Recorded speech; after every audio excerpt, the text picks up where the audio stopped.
Hey there, Class 10 students studying NCERT Book First Flight. I, Harpreet Kaur from English Frog Club, have brought part 3 of the explanation series of the chapter 100 Dresses 1. Let's jump right into the understanding of the chapter.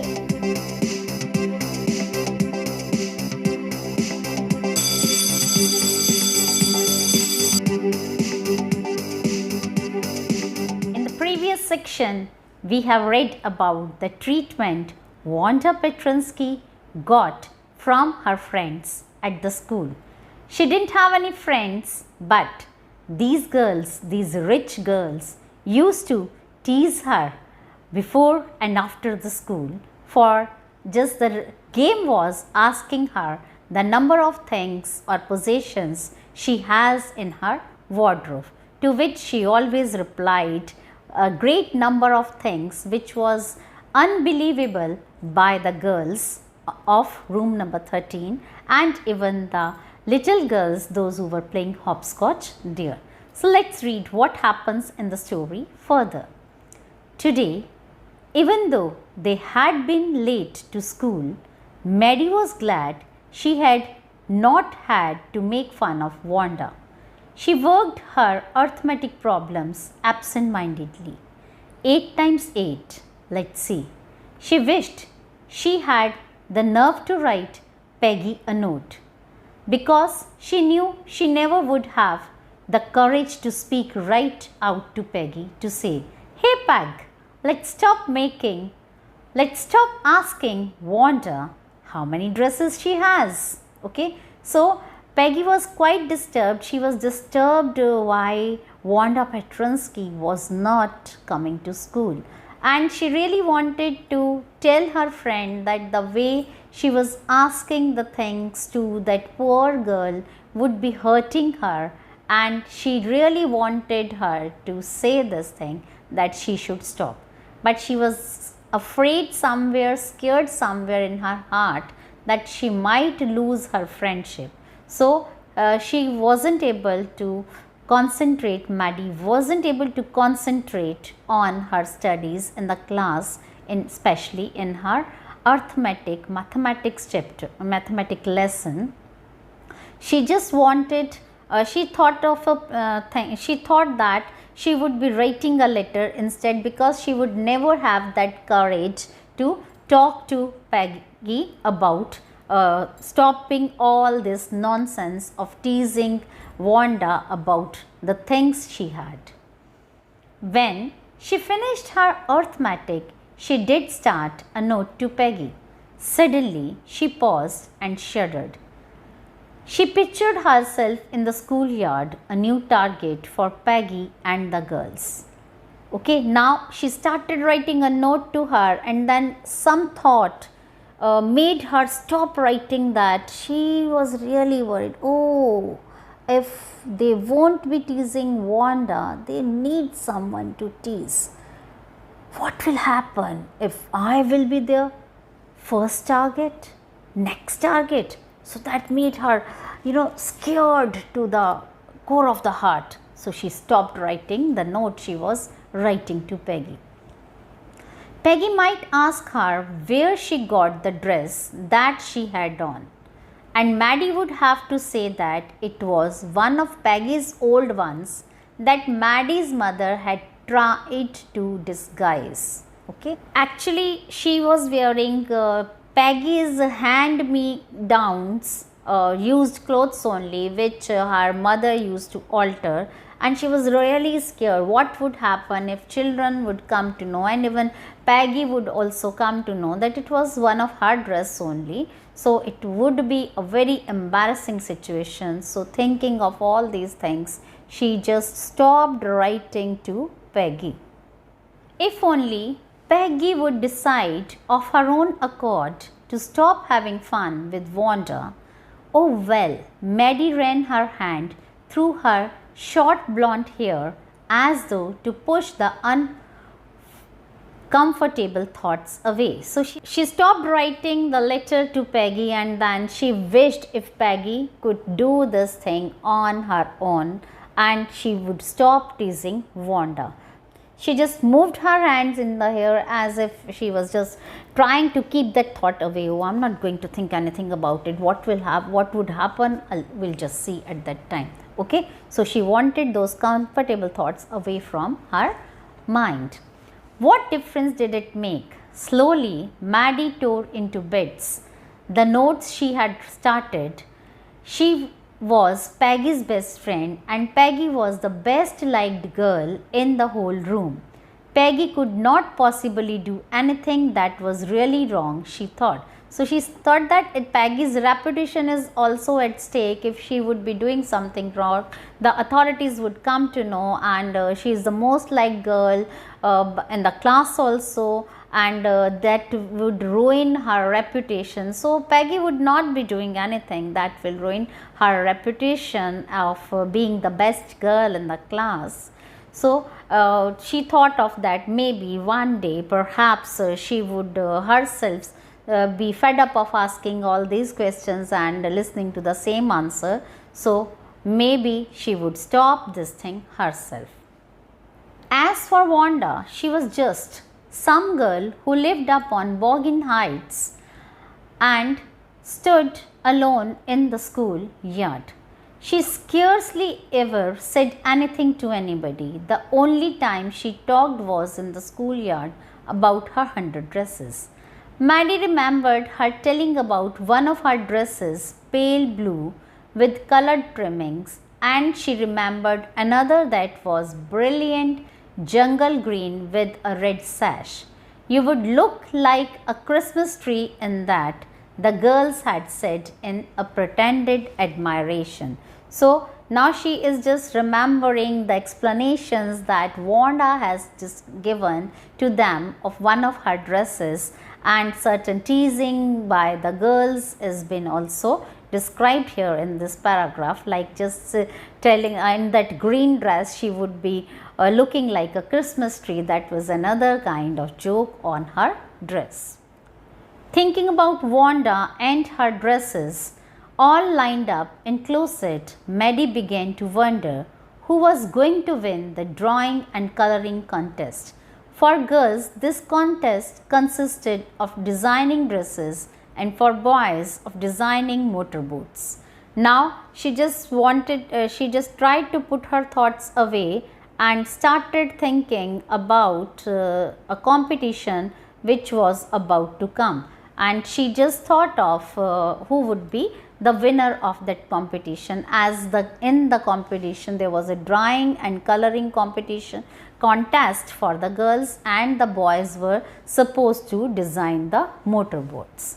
Probably Peggy would win the girls' medal. Peggy drew better than anyone else in the class. So according to Maddie, Peggy was a good artist, and she had a very wonderful artistic hand, that she expected that she would be the winner of the contest. At least that's what everybody thought. So everyone in the room 13 is of the same opinion that Peggy would be the upcoming winner of this contest.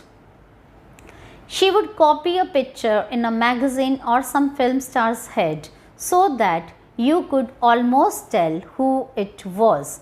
Okay, so now her ability to draw is explained here, and she was really a good artist, that she could copy, she could imitate any kind of drawing she could see. Maddie was sure Peggy would win. Well, tomorrow the teacher was going to announce the winners, then they would know. Okay, so tomorrow was the final next day. So the next day was the final result day, and then she just thought, okay, there's no fun of just thinking of all these things, and they would come to know the next day who would be the winner. Next day it was drizzling. Maddie and Peggy hurried to school under Peggy's umbrella. Naturally, on a day like this, they didn't wait for Wanda Petrinsky on the corner of Oliver Street, the street that far far away under the railroad tracks and up the hills led to Bogan Heights.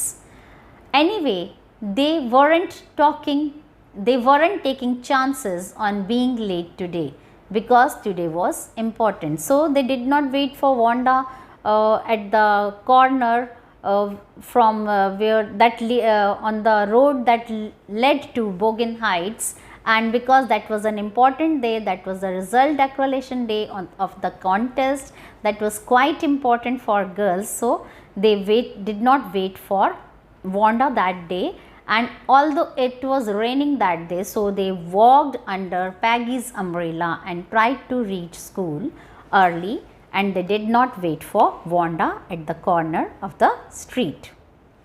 Do you think Miss Mason will announce the winners today? Asked Peggy. Oh, I hope so.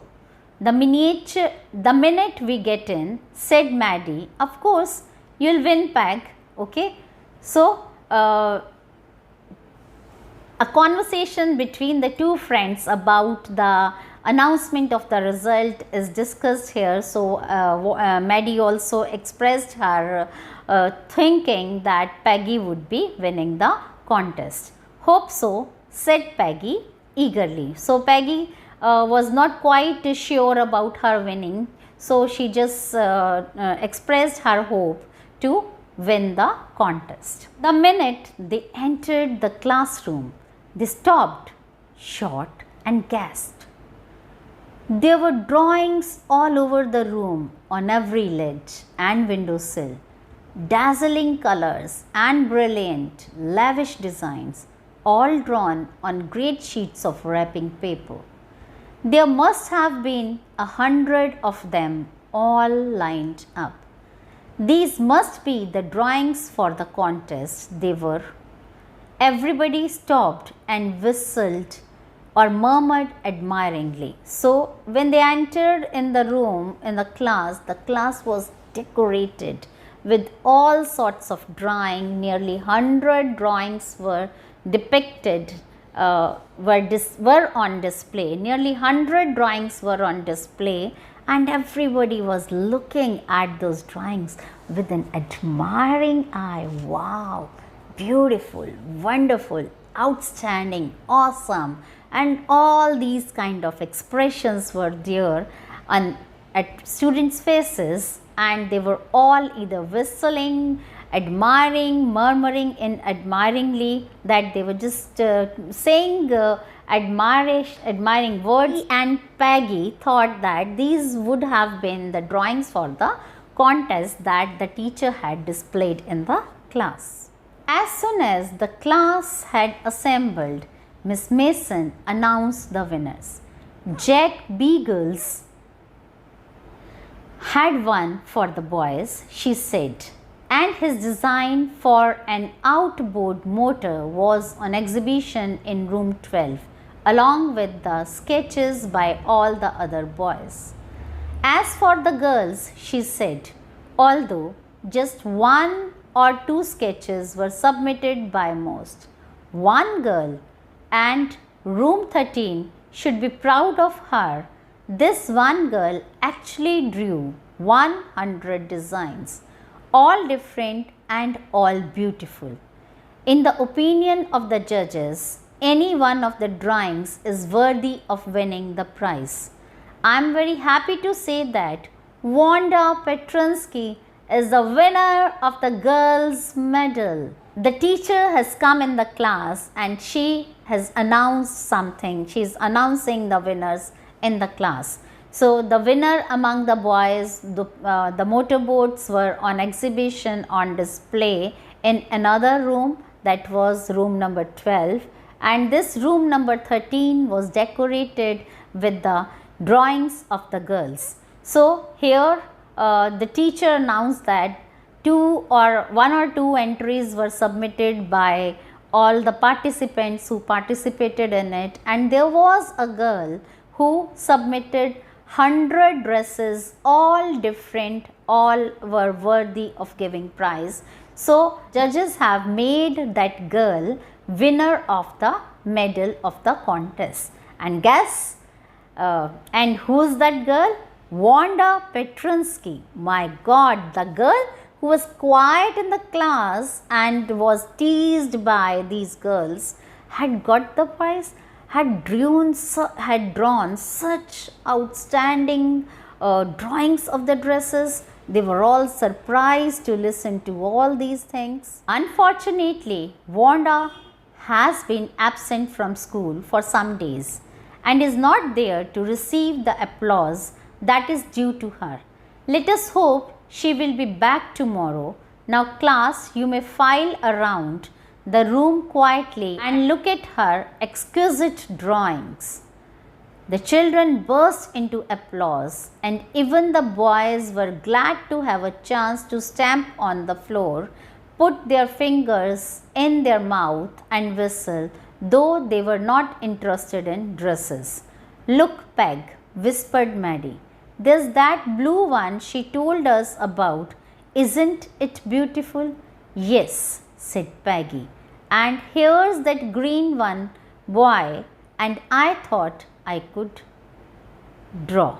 Okay, so now the girls are looking at the dresses and children are very happy to applaud her in the class, and this way they are trying to appreciate her. Even the boys who were not concerned about the dresses or the drawings, they also took chance to whistle in the class, to stamp their feet on the ground, and everyone was happy. And then while just moving around to look at those dresses, Peggy and Maddie came across the dresses she used to talk, the blue one and the green one, for those they were teasing her. So these were the 100 dresses she had all lined up in her closet. So she was right at her point that she had 100 dresses all lined up in her closet, though they were not physical dresses, but these are the dresses in her imagination, which she put perfectly on the paper, and the papers were the wrapping papers, those were thrown by people. We just drew the drawings on the waste material, out of waste material only. So that was quite interesting. And with this we come to the end of the chapter 100 Dresses 1. And if you haven't subscribed to my channel yet, do consider subscribing the channel and share it with your friends, and don't forget to press the bell icon. See you in the next video. Bye for now.